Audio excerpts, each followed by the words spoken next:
Hola jóvenes, buenas noches. Doctor, buenas noches. ¿Cómo está Rafaela?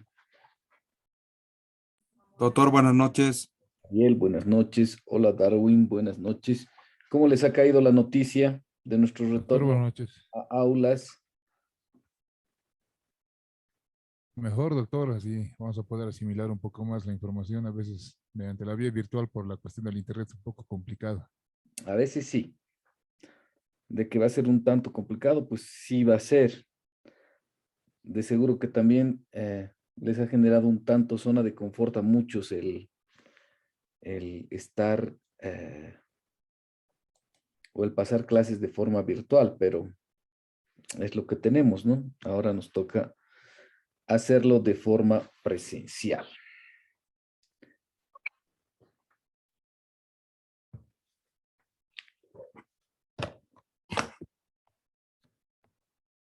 Marco, ¿cómo está? Buenas noches.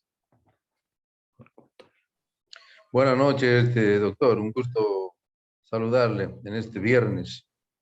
Igualmente, Marco. Nelson, bienvenido. Doctor, buenas noches. ¿Cómo está Nelson? Bien, doctor. Me alegra. Ya saben que desde la siguiente semana, del 21 para adelante, a ustedes les toca a partir del 21 las clases presenciales. Del 28, doctor.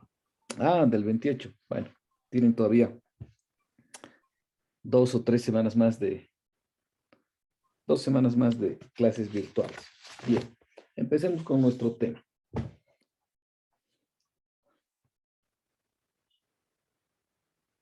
A ver, la palabra administración deriva de una voz latina que significa ad, dice a, y ministrar es servir. Servir a o a servir, ¿sí? Eso quiere decir que la palabra administración está destinada o sugiere una actividad de servicio. Para nosotros entonces será que la administración es el conjunto de actuaciones que permiten alcanzar objetivos particulares o colectivos, ¿sí? A ver, si hablamos de la administración, ah, debemos asociar al hombre en sociedad eh, necesariamente con rasgos aún primitivos de administración. ¿Por qué? Porque cuando decimos que el hombre estaba en sociedad o el hombre se integró en sociedad, pues busca alcanzar metas en común. Vale decir, buscan trabajar como equipo para un determinado fin. Vayámonos a,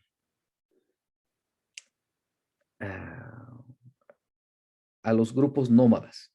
Se juntaban un grupo de personas para tratar de cazar animales.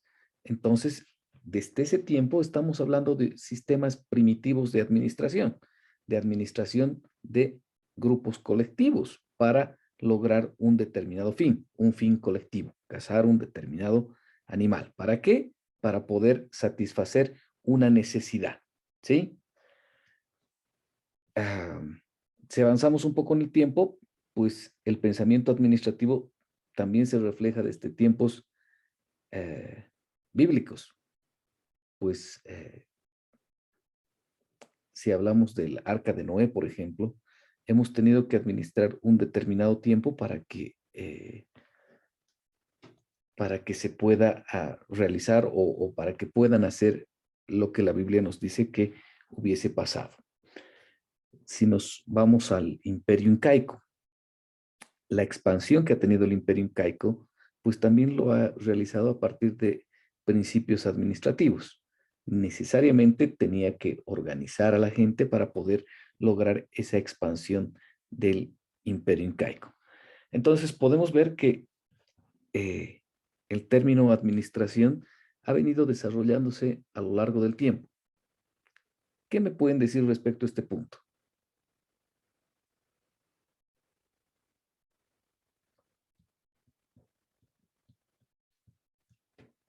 Bueno, doctor, buenas noches. A lo que he podido observar en la en las copias, ¿no?, que están en la página. Como usted bien lo decía, la cuestión de la administración se viene dando desde los orígenes, que el hombre tenía razón de ser, ¿no? Tenía mentalidad o pensamiento. Pero generalmente no se ha dado el concepto en sí, ¿no? Ha manejado, sí es cierto, liderado grupos de personas. Como usted decía, en el texto podía observar la cuestión de la casa que era del hombre y de la mujer que era dedicada a las actividades domésticas, ¿no? Y todo ello era en la administración de incluso un pueblo nómada. Así también, lo que he podido observar, el concepto también que nos ha dado de administración, que era el conjunto de actividades humanas que con objetivos predeterminados persigue, fines de servicio en beneficio particular o colectivo. Esto yo lo he entendido, por ejemplo, que la administración es la actividad que realizamos cada uno de nosotros, ¿no? Ya sea de una actividad económica o actividad particular que da beneficios a las demás personas que toman contacto con nosotros. Y así también nosotros creo que percibimos un beneficio propio. Gracias, Darwin. ¿Alguien más nos quiere mencionar algo respecto a este punto? Doctor, Adelante, Marco. a ver, ¿qué podemos decir de la administración? Que evidentemente es una de las actividades humanas más importantes dentro del acontecer de cada sociedad, ¿verdad? ¿Por qué? Porque coordinamos diferentes actividades, tanto en el trabajo, en el comercio, en la familia. O sea, la actividad en sí administrativa empieza desde que el hombre tiene uso de razón, porque la primera administración, primera escuela, es su propio hogar, ¿sí? Del ser humano. Es su primera escuela. Porque como hombres, más que todo, asumimos un rol muy importante, ¿sí? Que somos, como se dice cristianamente, cabeza del hogar. Y tenemos que saber administrar esa relación, esa familia de hogar. Entonces, desde mi punto de vista, es una actividad muy relacionada, muy importante dentro de la actividad que va desarrollando cada ser humano. Muchas gracias, Marco Antonio. ¿Alguien más nos quiere comentar algo? Giovanna.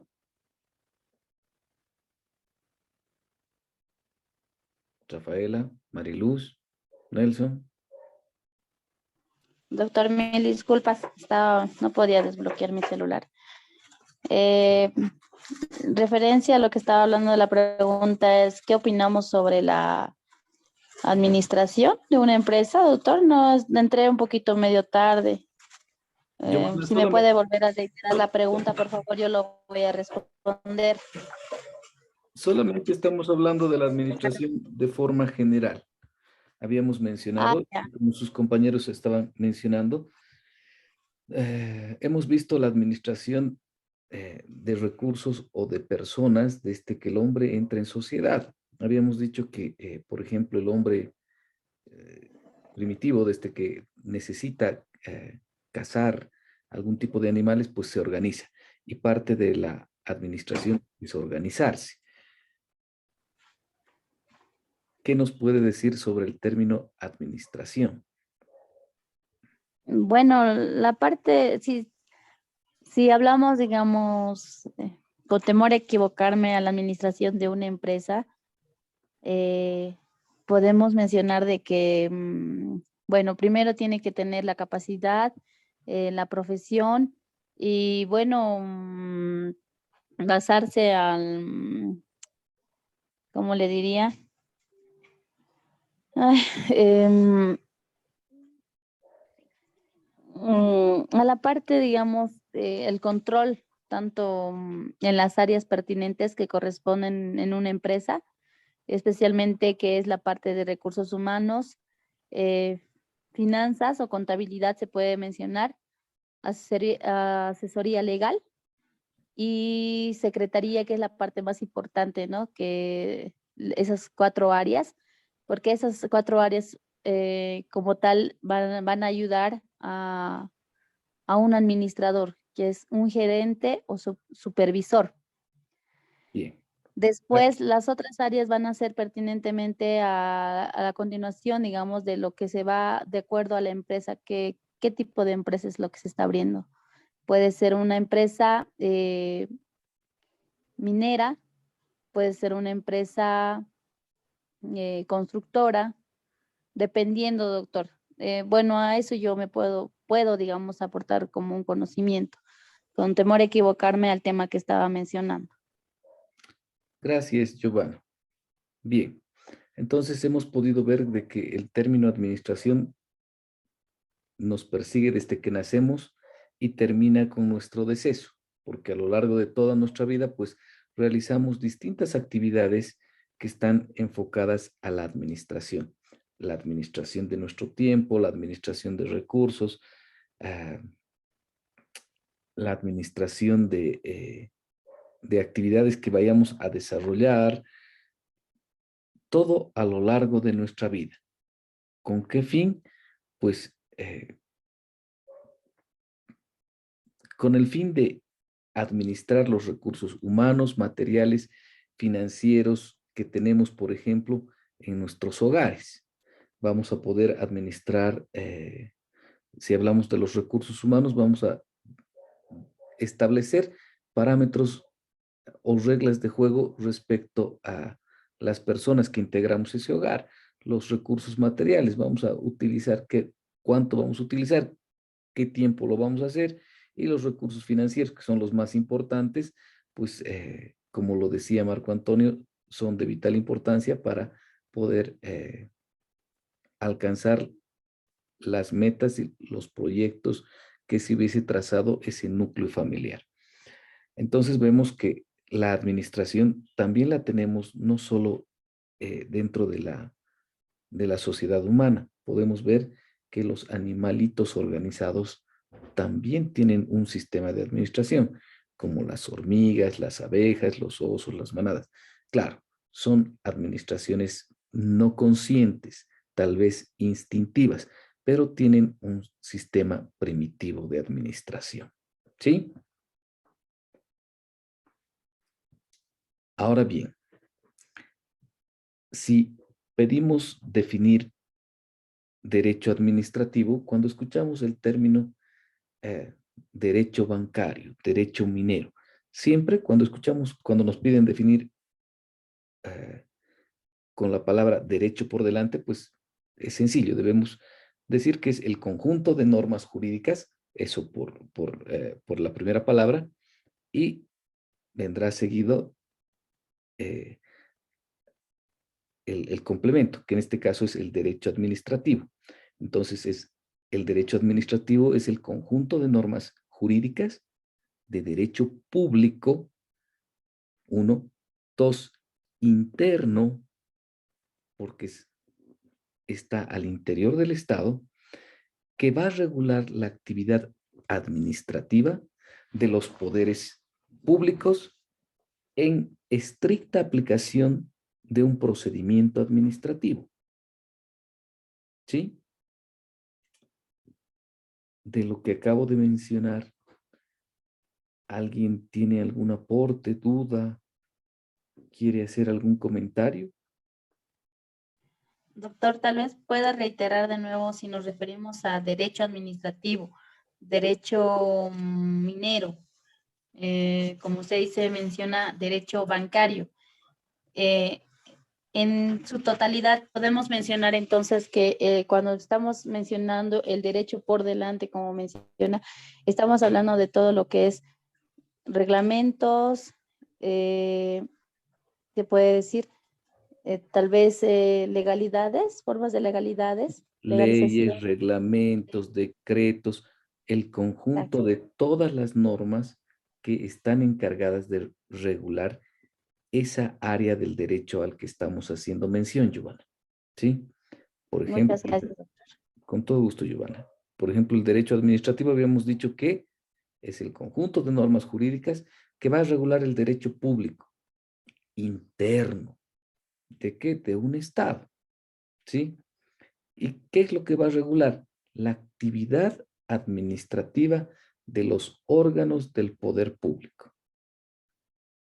¿Basado en qué? En estricta aplicación del procedimiento administrativo. Y ese procedimiento administrativo en nuestro estado lo tenemos establecido a partir de la ley SAFCO, de la ley 2341, la del procedimiento administrativo, ¿cierto? Y también de la ley 2027, del Estatuto del Funcionario Público. Doctor, disculpe.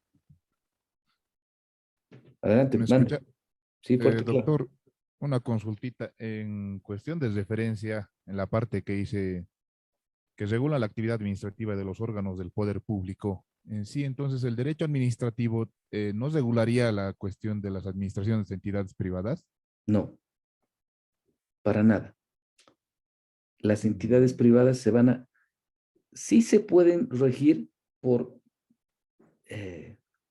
no por leyes, se pueden regir por procedimientos, pero no legales. No se olviden que la ley es de cumplimiento obligatorio, mientras que un procedimiento es un conjunto de normas que estamos optando como un grupo de amigos, digamos. ¿Sí? Entonces, doctor, sí, entonces en cuestión de entidades privadas sería la cuestión de estatutos internos, ¿no? De administración. Sí. Va a estar Vale. regido por, a ver, en el caso de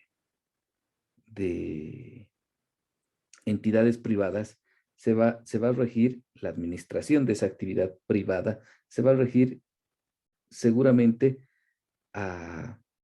con la Ley General del Trabajo, se va a regir con el ordenamiento civil, porque está buscando una relación entre particulares, mientras que el derecho administrativo va a buscar una relación del poder interno del Estado, vale decir, del poder público.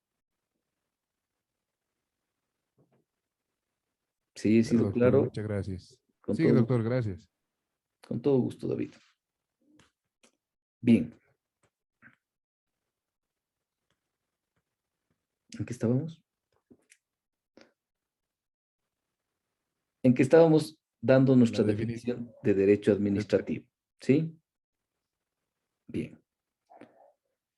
Entonces, el derecho administrativo es una disciplina jurídica, así como el derecho bancario, el derecho minero, son disciplinas jurídicas. En este caso, el derecho administrativo es una disciplina jurídica que va a regular toda actividad estatal, ya sea entre entidades del Estado o con personas particulares. Vale decir, entre el Estado y personas particulares. Lo va a hacer a partir de un proceso administrativo. Este proceso administrativo implica planificación, programación, organización, dirección y control.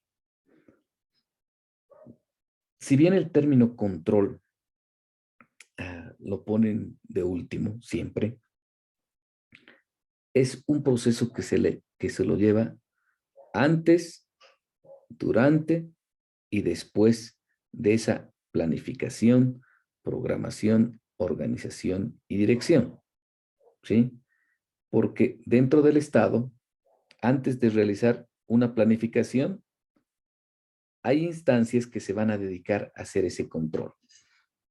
¿Y cómo funciona esto? ¿Alguien trabaja en una entidad pública?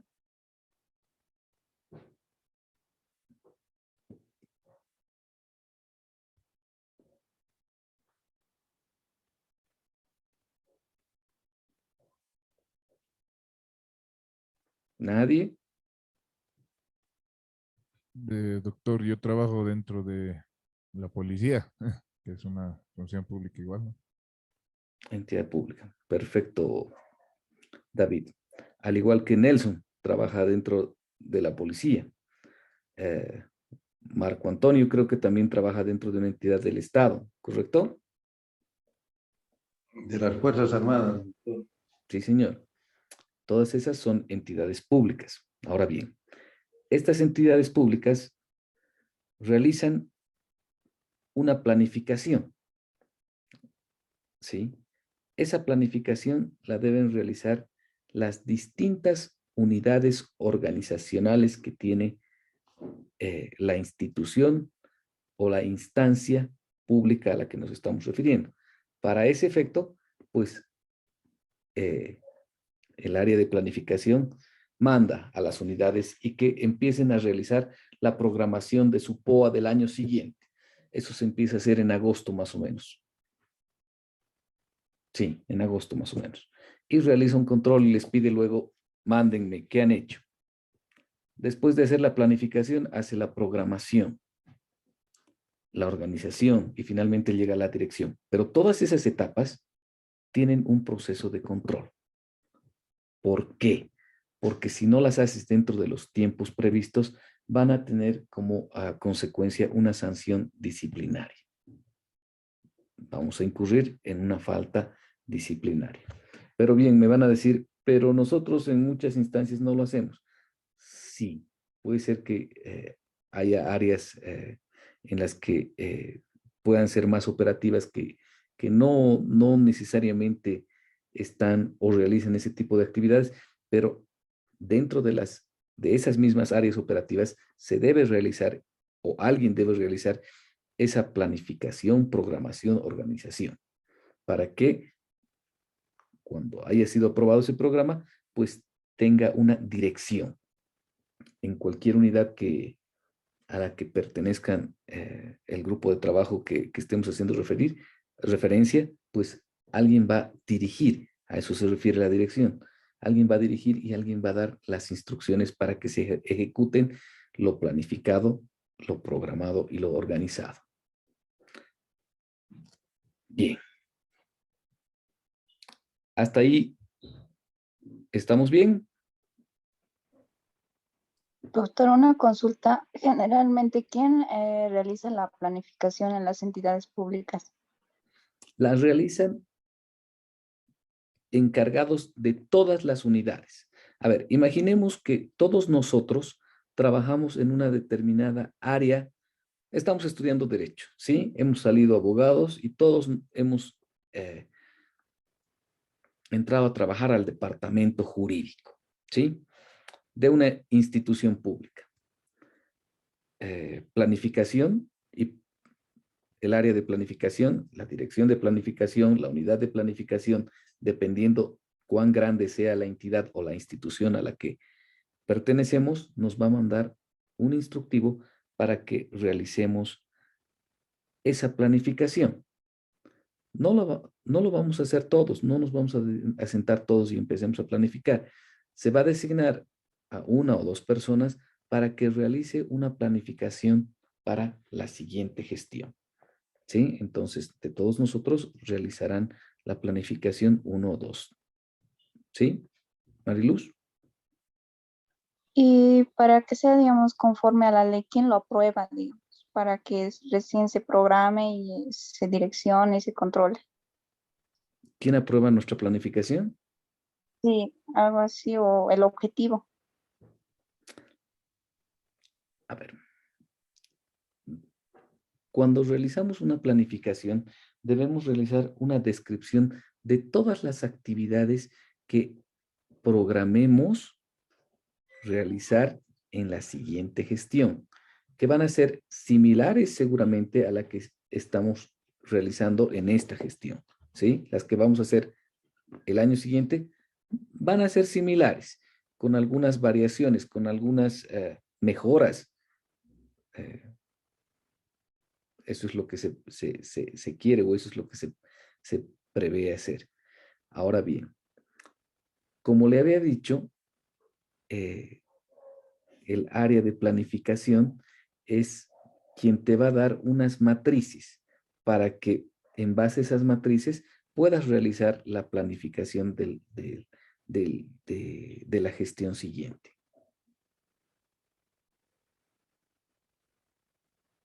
Gracias, doctor. Con todo gusto, Mariluz. Doctor, Señor, a ver, si no estoy muy lejos de la realidad.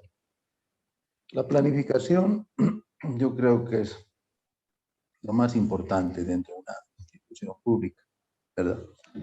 ¿En qué sentido es más importante?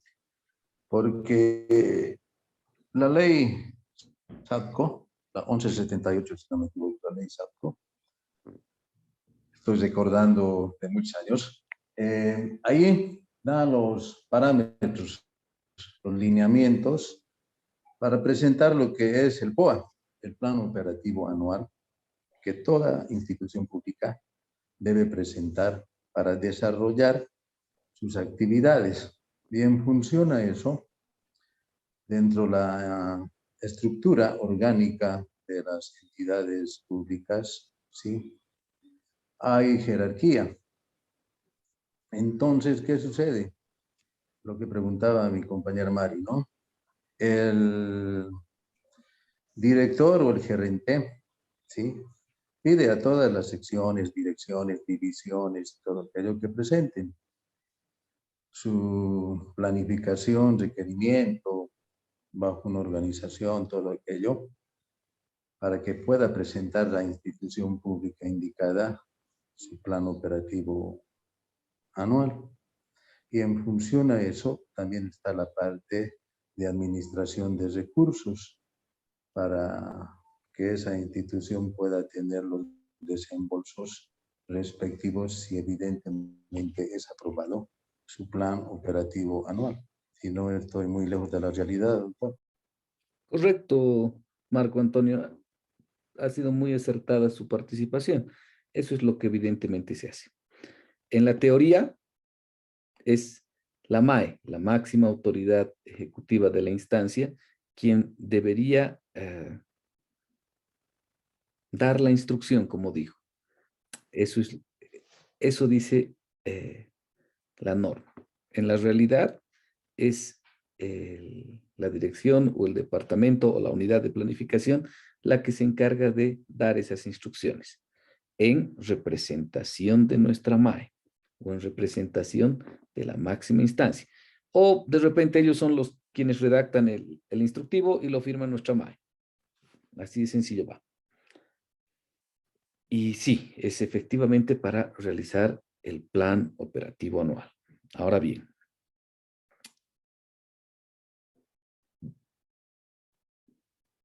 si vamos a los principios de la administración, vamos a ver que toda administración tiene mínimamente 5 etapas. Vale decir, la planificación, la programación, la organización, la dirección y el control. Todo sistema de administración, tanto privado como público, debería tener mínimamente estas 5 etapas. ¿Sí?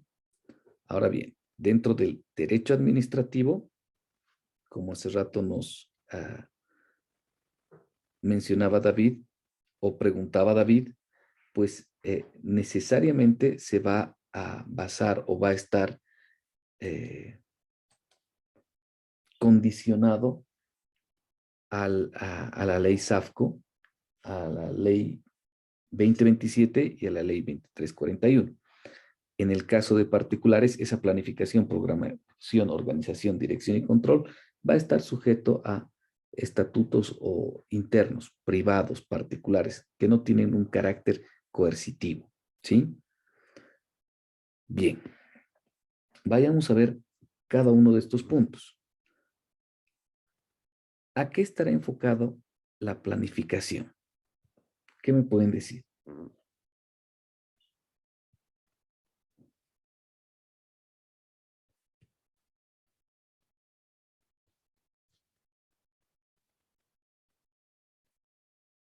Doctor, la planificación es la determinación previa de acciones que deben realizarse para lograr los objetivos definidos. Más o menos es definir los resultados que se pretenden obtener. Ok, muy bien, Mariluz, gracias. Entonces, estaríamos hablando de un proceso de abstracción primero para poder proyectar. Dice planificar es proyectar, es prever, es mirar antes, ¿no ves? Anticipadamente, antes de los acontecimientos futuros. Vale decir, vamos a hacer, ¿qué voy a hacer al año? Estamos planificando, ¿sí? ¿Qué voy a hacer al año? ¿Con qué objeto lo voy a hacer?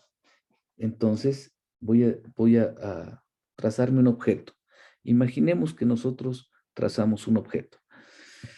Quiero comprarme una moto. ¿Cuándo lo hago? Al año, de repente, ¿no ven? Pero si me compro una moto voy a tener que ponerle seguro. ¿Por qué? Porque quiero minimizar riesgos de accidentes o riesgos de robo de repente. Vamos a aprovechar algunas oportunidades. Estoy ganando buen dinero, entonces sí puedo sacarme a crédito ahora la moto. Ahora es cuando, ¿sí? Entonces, ¿qué implica la planificación? Implica un proceso, es un proceso técnico por medio del cual vas a poder realizar una proyección, ¿sí? Una proyección futura, donde debes minimizar los riesgos y aprovechar las oportunidades. Vale decir, debes identificar ventajas y desventajas. ¿Para qué? Para poder tratar de obtener los resultados que estás previendo. ¿Vamos bien? Sí, doctor. Bien. Ahora bien, la planificación no es simplemente una abstracción, es, me voy a comprar al año una moto, listo, me ahorro y ya. No funciona así, no es un proceso tan sencillo. Por eso habíamos dicho que la planificación es un proceso de abstracción. ¿Por qué es de abstracción? Porque tengo que ver todos los pros y los contras, ¿sí? Tengo que ver si me compro moto, ¿voy a poder manejar esa moto? No será muy difícil. Tendré que aprender primero a manejar bicicleta. Entonces tienes que hacer una serie de abstracciones para poder identificar, como habíamos dicho, las ventajas y las desventajas de esa planificación que estás realizando. Imagínate, voy a construir mi casita. Lo mismo, tienes que realizar un proceso de abstracción para poder ver si el terreno que tienes es apto, si el terreno que tienes es apto para construir la casita de 5 pisos que quieres o simplemente es apto para construir una casita de una planta. Entonces, todos esos detalles deben ser plasmados técnicamente. ¿Y por qué técnicamente? Porque vas a necesitar de otras instancias para poder determinar si esa tu proyección es buena. En el caso del ejemplo que te había dicho, quieres construir tu casa de 5 pisos, pues tendrás que realizar un estudio de suelo. Tú no lo vas a hacer. Necesitas de un técnico idóneo para realizar ese tipo de actividades. Bien. ¿Alguien quiere darle lectura al numeral 1 del artículo 316 de la Constitución Política del Estado?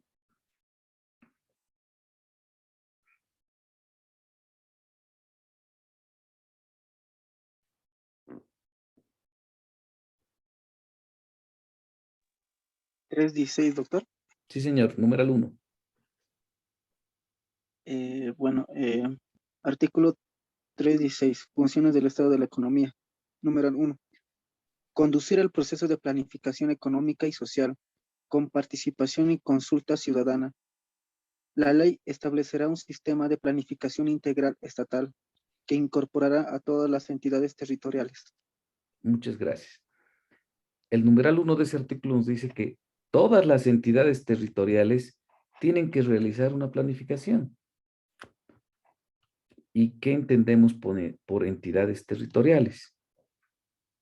Alcaldías, municipios, empresas estratégicas,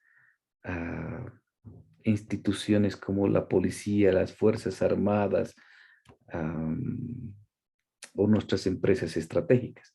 Deben realizar una planificación. Y dice, bajo un sistema de planificación integral estatal. Eso quiere decir que deben cumplir todos plazos que están establecidos. En este caso, pues, el órgano rector será quien determine esos plazos. Vayamos al artículo 339, por favor. Doctor, Señor. yo ya lo tengo a la mano de la Constitución Política del Estado, artículo 339, párrafo primero. El presidente de la República podrá decretar pagos no autorizados por la ley del presupuesto únicamente para atender necesidades impostergables derivadas de calamidades públicas, de conmoción interna o del agotamiento de recursos destinados a mantener servicios cuya paralización causaría graves daños. Los gastos destinados a estos fines no excederán del 1% del total egresados autorizados por el presupuesto general. ¿Sigo, doctor? Sí. Parágrafo El parágrafo segundo. 3, Ariel. Ariel, el parágrafo 3 es el que nos importa en este artículo.